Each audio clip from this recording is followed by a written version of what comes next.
Un chiffre pour démarrer, 74% des actifs qui utilisent la voiture comme mode de transport pour se rendre sur le lieu de travail. Et paf, les Parisiens qui croient que tout le monde est en vélo. 74%, c'est un enjeu pour les entreprises. Vous l'observez avec vos clients, Élise? Ah oui, oui, clairement. Et puis surtout, le transport est le mode d'émission, le mode le plus fort d'émission de gaz à effet de serre. Donc le transport domicile-travail est le point sur lequel il faut travailler si on veut diminuer les émissions de gaz à effet de serre, clairement. Et les entreprises ont un rôle à jouer.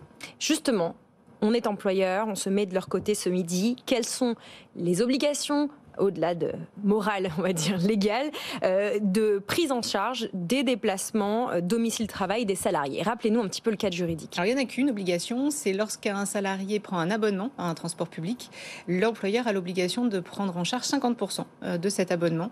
Cette prise en charge est exonérée de cotisations et d'impôts.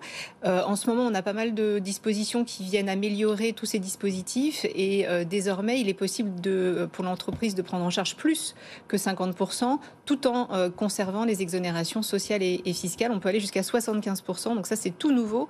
On a une loi du 16 août 2022 qui est venue prévoir ces dispositifs incitatifs, au moins pour les années 2022 et 2023.